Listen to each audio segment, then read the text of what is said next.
Hi friends, welcome to serial அரங்கம். இந்த அரங்கத்துக்கு உங்கள் எல்லாரையும் நான் அன்போடு வரவேற்கிறேன். இந்த அரங்கத்துக்கு நீங்கள் இப்போ தான் ஃபஸ்ட் டைம் வரீங்கன்ற மாதிரி இருந்தால் இந்த வீடியோ பாருங்கள். இந்த வீடியோ ஃபுல்லாக பார்த்து உங்களுக்கு பிடிச்சிருந்தா சேனலை சப்ஸ்கிரைப் பண்ணிக்கோங்க. அப்படியே வீடியோக்கும் ஒரு லைக் கொடுங்க. இப்போ நம்ம பார்க்க போகிறது என்னன்னு சொல்லிட்டு பார்த்தீங்கன்னா, காதல் காதல் காதல் சீரியலுக்கான ரிவ்யூ தான் பார்க்க போகிறோம். சீரியல் ஆரம்பித்து 2 நாள் தான் ஆச்சு. நேற்று நம்ம ஒரு இன்ட்ரோ கொடுத்தாச்சு. இன்றைக்கி என்ன நடக்குது அப்படின்னு சொல்லிட்டு பார்த்தலாமா? இப்போ அர்ஜுன் மதுக்கிட்ட ப்ரப்போஸ் பண்ணுறதுக்காக போகிறாங்க. ப்ரப்போஸுமே பண்ணிடுறாங்க. இந்த மாதிரி நான் உங்களை கல்யாணம் பண்ணிக்கணும்னு ஆசைப்பட்றேன் அப்படின்ற மாதிரி சொல்கிறாங்க. உங்களுக்கு ஓகேன்ற மாதிரி தான் எங்கள் வீட்டிலேருந்து நான் எங்கள் அப்பா அம்மாவை கூட்டிகிட்டு பேசுகிறேன்னு சொல்லும்போது மது பயங்கர கோவப்படுறாங்க. என்ன நினச்சிட்டு இருக்க? இப்படி தான் உன்னோட ஹெட்டுக்கிட்ட பேசுவியா? நான் நினச்சிருந்தா இப்பயே உன் மேலே சூ பண்ண முடியும் தெரியுமா உனக்கு? நீ என்னமோ விளையாட்டு மாதிரி பேசிகிட்டு இருக்க அப்படின்னு சொல்கிறாங்க. சும்மா விளையாடாதீங்க மது, உங்களுக்கும் என்னை பிடிக்குன்றது எனக்கு ரொம்ப ரொம்ப நல்லாவே தெரியும் அப்படின்றாங்க. என்ன நல்லா தெரியும்? ஒரு கொலிகாக தான் நான் உங்ககிட்ட பழகிட்டு இருந்தேன். ஆஃபீஸில் எல்லாருக்கிட்டையும் எப்படி பழகிறனோ அதே மாதிரி தான் உங்ககிட்டயும் பழகிறேன். நீ என்ன புதுசாக கண்டுபிடிச்ச மாதிரி பேசிகிட்டு இருக்க? இதோ பாரு, இதோட சரி, இதுக்கு மேலே இந்த மாதிரியோட தாட்டோடலாம் என்கிட்ட பேசுகிற வேலைலாம் வச்சுக்காது அப்படின்னு சொல்கிறாங்க. அப்படின்னா நிஜமாவே நீங்கள் என்னை லவ் பண்ணலையா மது அப்படின்னு சொல்லும்போது அவங்க கடுப்பாயிடுறாங்க. இந்தா இதை புடி அப்படின்னு சொல்கிறாங்க. என்னது இது அப்படின்னதும், அடுத்த வாரம் எனக்கு கல்யாணம், ஆஃபீஸில் இருக்கிற எல்லாருமே இன்வைட் பண்ணியிருக்கேன், முடிஞ்சால் நீயும் என் கல்யாணத்துக்கு அட்டன் பண்ணு அப்படின்ற மாதிரி சொல்கிறாங்க. அந்த இன்விடேஷன் பார்த்ததுக்கப்புறம் தான் அர்ஜுனுக்கு செம ஷாக் ஆகி போயிடுது. அப்புறம் அதே அப்செட்டோட அவங்க வீட்டுக்கு வர என்ன அர்ஜுன், அதுக்குள்ளார நீ வந்துட்டு மதுட்ட சொல்லிட்டியா? மது ஓகே சொல்லிட்டலாம் அப்படின்னு சொல்லிட்டு சரண்யா ரொம்ப ஆசையாக கேட்குறாங்க. ரொம்ப ரொம்ப ஒரு ஃப்ரெண்ட்லியான அம்மா கேரக்டராக சரண்யாவோட கேரக்டரை கொண்டு போகிறது உண்மையிலேயே ரொம்ப நல்லா தான் இருக்குது. ஆனால் நம்மளுக்கு என்னென்னா, நான் நேற்றே சொல்லியிருப்பேன் இல்லையா, பாகியலட்சுமி முடிஞ்சு கொஞ்ச நாள் தானே ஆச்சு, அதனால் மறுபடியும் ரிப்பீட்டு அப்படின்ற மாதிரி இருக்குது. ஏன்னு பார்த்தா அதே ஈஸ்வரி பாட்டி தான் மாமியாராக வந்திருக்காங்க. என்ன பண்ணுறது? ஆனால் பசங்க 3 பேரும் பார்த்தா அம்மா மேலே ரொம்ப பிரியமாக தான் இருக்காங்க. ஆதவனுக்கு அம்மா விட அப்பா மேலே ரொம்ப பிரியமும் ஜாஸ்தி, பயமும் ஜாஸ்தி, பக்தியும் ஜாஸ்தி. அது யார்? நம்மளுடைய பாரதி தான். அதுக்கப்புறம் இப்போ பார்த்தா சரண்யா அப்படி கேட்குறாங்களா, இல்லைம்மா மதுவுக்கு என்ன பிடிக்கலன்னு சொல்லிட்டா அப்படின்னு சொல்கிறாங்க. என்னடா சொல்கிறேன், நிஜமாவா சொல்கிறேன் அப்படின்னு சொல்லும்போது, அது மட்டும் இல்லைம்மா, அவளுக்கு அடுத்த வாரம் கல்யாண இன்விடேஷன் என்கிட்ட கொடுத்தா அப்படின்னு சொல்லிட்டு அந்த இன்விடேஷனை காட்டுறாங்க. சரிடா சரிடா, நீ ஒன்றும் ஃபீல் பண்ணாத, விடு அப்படின்ற மாதிரி அவங்க சமாதானப்படுத்துகிறாங்க. ஆனால் அப்புறமும் அவங்களுக்கு மனசே கேட்கவே இல்லை. அர்ஜுனுக்கு மனசுக்கு ரொம்ப கஷ்டமாக இருந்துட்டுருக்கு. இங்கே கார்த்தியோட காலேஜுக்கு ஒரு கிராமத்து பொண்ணு வந்திருக்காங்க இல்லையா. ஃபஸ்ட் டைம் பார்த்ததுமே கார்த்தி அந்த பொண்ணுக்கு ரொம்ப பிடிச்சி போயிடுது. சீனியர்னு ரொம்ப அன்பாக பேசுகிறாங்க. இன்றைக்கும் பார்த்தா அந்த பொண்ணை ரேகிங் பண்ணுறதுக்கு டான்ஸ் பண்ண சொல்கிறாங்க. அதுக்கு அந்த பொண்ணு கால் சுலுக்கிட்டு இருக்கு அப்படின்ற மாதிரி சொன்னது. அந்த நேரம் பார்த்து கார்த்தி வர, என்ன பண்ணிட்டுருக்கீங்க, ரேகிங் பண்ணுறீங்களா, அதெல்லாம் பண்ணக்கூடாதுன்னு எத்தனை தடவை சொல்லியிருக்கேன் அப்படின்ற மாதிரி கார்த்தி சொல்லிடுறாங்க. கார்த்தி கிட்டத்தட்ட அந்த காலேஜில் ஒரு டான் அப்படின்ற மாதிரி தான் இருந்துகிட்ருக்காரு. அதுக்கப்புறம் பார்த்தா எங்கே போகணும், நீ கிளாஸ்க்கு போகணுமா அப்படின்னு சொல்லிட்டு கேட்குறாங்க. ஆமாம், ஆனால் என்னால் நடக்க முடியாதே, காலம் ரொம்ப வலிக்குது, நீங்கள் வேணால் என்னை ட்ராப் பண்ணிடுறீங்களா அப்படின்னு சொல்லிட்டு அந்த பொண்ணு கேட்க, உடனே கார்த்தியும் சரி ஓகே அப்படின்ற மாதிரி சொல்லிடுறாங்க. ஒரு ஹெல்ப்பாக தான் அவர் பண்ணுறாரு. ஆனால் இந்த பொண்ணுக்கு அவர் மேலே ஒரு நல்ல சாஃப்ட் கார்னர் வந்துடுது. அதுக்கப்புறம் பார்த்தா அந்த பொண்ணு கிளாஸ் ரூமில் போயிட்டு டான்ஸ் பண்ணிட்டு இருக்காங்க. இவங்க வண்டியிலேயே ஐடி கார்டை மிஸ் பண்ணிடுறாங்களா, அதை கொடுக்கறதுக்காக கார்த்தி வராங்க. அந்த பொண்ணு டான்ஸ் ஆடுறதை பார்த்துட்டு, என்னது இது அப்படிங்கும்போது, அது ஒன்றும் இல்லை சீனியர், அவங்கெல்லாம் நான் ரேக் பண்ண பார்த்தாங்களா, அதனால தான் கால் சுளிக்கிடுச்சுன்னு சும்மா சொன்னேன் அப்படின்னு சொல்கிறாங்க. இதெல்லாம் நல்ல புத்திசாலித்தனமாக தான் பண்ணுறேன். சரி சரி, இந்தா உன்னோட ஐடி கார்டு அப்படின்னு சொல்லிட்டு அவர் கொடுத்துட்டு போயிடுறாங்க.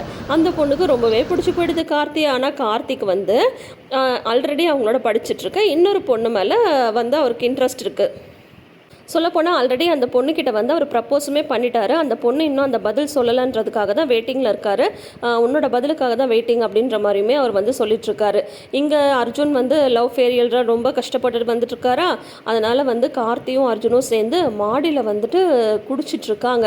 அப்புறம் அந்த பக்கமாக வர சரண்யா அதை பார்த்துட்றாங்க. டேய், என்னடா பண்ணிகிட்ருக்கீங்க, 2 பேரும் குடிச்சிட்ருக்கீங்களா? எவ்வளோ தைரியம் இருந்தால் வீட்டுக்குள்ளேயே குடிச்சிட்ருப்பீங்க, எனக்கு இதெல்லாம் பிடிக்காதுன்னு உங்களுக்கு தெரியாது அப்படின்ற மாதிரி சரண்யா கண்டிக்கிறாங்க. அம்மா சாரிம்மா, என்னம்மா பண்ண சொல்கிறேன், நான் ஒன்றும் குடிக்கணுன்றதுக்காக குடிக்கலம்மா, மது என்னை ரிஜெக்ட் பண்ணிட்டாலம்மா, என்னால் அதை தாங்கிக்கவே முடியலம்மா அப்படின்ற மாதிரி அர்ஜுன் சொல்லிட்டுருக்காங்க. டே, அதுக்காக குடிப்பியா நீ? சொல்லு, குடிப்பியா? ஒரு விஷயம் லைஃப்பில் நடக்குதுன்னா அதை ஃபேஸ் பண்ண மாட்டியா? இந்த மாதிரி தான் பண்ணிகிட்ருப்பியா அப்படின்ற மாதிரி சொல்லிட்டு இருக்கும்போது, அந்த பக்கம் இவங்க யாருமே எக்ஸ்பெக்ட் பண்ணாமல் ஆதவன் வந்துடுறாரு. என்னடா பண்ணுறீங்க, குடிக்கிறீங்களா? இருங்க உன்னை அப்பாட்டியே சொல்கிறேன் அப்படின்னு சொல்லும்போது உடனே சரண்யா என்ன சொல்லிடுறாங்க, டே அவங்க ஒன்றும் குடிக்கலடா, அது கூல் ட்ரிங்க்ஸ்டா அப்படின்றாங்க. ஆஹா இல்லை அவங்க குடிச்சிட்டு தான் இருக்காங்கன்னு. இல்லைடா கூல் ட்ரிங்க்ஸ் தான்டா, நீ வேணால் குடிச்சுப்பாரு அப்படின்னு சொல்லிட்டு ஆதவன் கிட்ட அதை கொடுக்குறாங்க.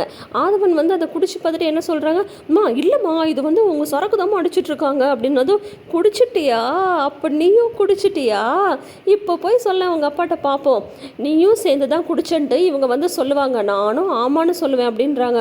அம்மா என்னம்மா இதெல்லாம் அப்படின்னு சொல்கிறாங்க. இந்த பாருடா, நான் வந்து அம்மா சரியா, நீங்கள் வந்து உங்கள் அப்பாட்ட திட்டு வாங்கினாலும் 3 பேரும் தான் திட்டு வாங்கணும், பாராட்டு வாங்கினாலும் 3 பேரும் தான் பாராட்டு வாங்கணும், எப்படி அப்படின்ற மாதிரி வந்து சரண்யா வந்து சொல்கிறாங்க. அது உண்மையிலேயே பார்க்க ரொம்ப ரொம்ப சூப்பராக இருந்தது. 3 பசங்க மேலேயும் அவங்க வந்து அவ்வளோ ஒரு பிரியமாக அவங்க நடந்துக்கிறது, அவ்வளோ ஃப்ரெண்ட்லியாக இருக்கிற ஒரு அம்மாவாக காட்டுறது வந்து உண்மையிலே வந்து சூப்பராக இருக்குது. அப்பாட்ட போய் நான் சொல்லவா அப்படின்னு சொல்லிட்டு சரண்யா வந்து சொன்னதும் உடனே ஆதவன் வந்து பயந்துடுறாங்க. நீ மட்டும் போய் உங்கள் அப்பாட்ட மட்டும் சொல்லி பாரு, நீயும் தான் குடிச்சேன்னு நான் வந்து சொல்லிடுவேன், புரியுதா, பேசாமல் போகணும் போ அப்படின்ற மாதிரி வந்து சரண்யா வந்து ஆதனை அனுப்பிச்சிடுறாங்க. அனுப்பிச்சதுக்கப்புறம் அப்புறம் இந்த 2 பசங்களுக்கும் நல்லா காதை பிடிச்சி திருகி விட்டுறாங்க. டேய், இதுக்கப்புறம் நீங்கள் ஏதாவது குடிச்சிங்க அவ்வளோதான், முதல்ல சத்தியம் பண்ணுங்கள், இனிமேல் குடிக்க மாட்டேன், என் மேலே சத்தியம் பண்ணுங்கள் அப்படின்னு சொல்லிட்டு சொல்கிறாங்க. உன் மேலெலாம் சத்தியம்லாம் கண்டிப்பாக பண்ணவே முடியாது அப்படின்ற மாதிரி அந்த 2 பசங்களும் வந்து சொல்லிடுறாங்க.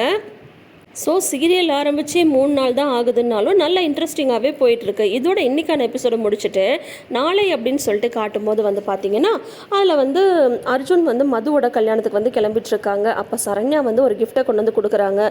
மதுவோட மேரேஜுக்கு போகிற வெறும் கையோடைய போவேன், இந்த கிஃப்ட்டை கொண்டு போய் மதுவுக்கு வந்து கொடுத்துடு அப்படின்னு சொல்லிட்டு சரண்யா சொல்லும்போது அர்ஜுன் ரொம்பவே எமோஷ்னல் ஆகிடுறாரு. அப்புறம் மண்டபத்தில் போய் மதுவை வந்து பார்க்குறாங்க. மதுவை பார்த்துட்டு உங்களுடைய மேரேஜ்க்கு என்னுடைய வாழ்த்துக்கள் அப்படின்னு சொல்லிட்டு அந்த கிஃப்ட்டுமே கொடுக்குறாங்க. அப்புறம் மதுவுக்கு வந்து கல்யாணம் நடக்கிற அந்த டைமில் வந்து தாலி கட்டுற டைமில் ரொம்பவே கலங்கி போய் நின்றுறாரு அர்ஜுன். ஆனால் கண்டிப்பாக சரண்யா வந்து அவங்கள அதுலேருந்து வெளியில் கொண்டு வந்துடுவாங்க. ஏன்னா அப்படியான ஒரு ஃப்ரெண்ட்லியான கேரக்டராக தான் சரண்யாவோட கேரக்டரை கொண்டு போயிட்டுருக்காங்க. ஸோ இந்த 3 நாளாக இதுதான் நடந்துட்டுருக்கு. உங்களுக்கு இந்த சீரியல் பிடிச்சிருக்கா அப்படின்றத மறக்காமல் கமெண்ட் செக்ஷனில் சொல்லுங்கள். இந்த ப்ரிவ்யூ பற்றி நீங்கள் என்ன நினைக்கிறீங்கன்றதையும் மறக்காமல் கமெண்ட் செக்ஷன் சொல்லுங்கள். அதே சமயம் நம்ம சேனலை நீங்கள் இப்போ தான் ஃபஸ்ட் டைம் பார்க்குறீங்கன்ற மாதிரி இருந்தால் சேனலை மறக்காமல் சப்ஸ்கிரைப் பண்ணிக்கோங்க. நோட்டிஃபிகேஷன் பெல் ஐகானில் ஆல் சிம்பிள் கிளிக் பண்ணிக்கோங்க. இந்த சீரியல் அரங்கத்தை நீங்கள் வந்து நிறைய வைக்க வேண்டாமா, அப்படியே வீடியோக்கு ஒரு லைக் கொடுத்தீங்கன்னா இந்த சேனல் ரெக்கமெண்டேஷனில் வந்து உங்களுக்கு நோட்டிஃபிகேஷனில் வரும். அப்படி இருக்கும்போது இந்த சேனலோட வளர்ச்சிக்குமே ரொம்ப ஹெல்ப்ஃபுல்லாக இருக்கும். ஸோ எனக்காக உங்களுக்கு சேனல் பிடிச்சிருந்தா சப்ஸ்கிரைப் பண்ணிக்கோங்க, வீடியோ பிடிச்சிருந்தா லைக் பண்ணுங்கள். தேங்க்யூ.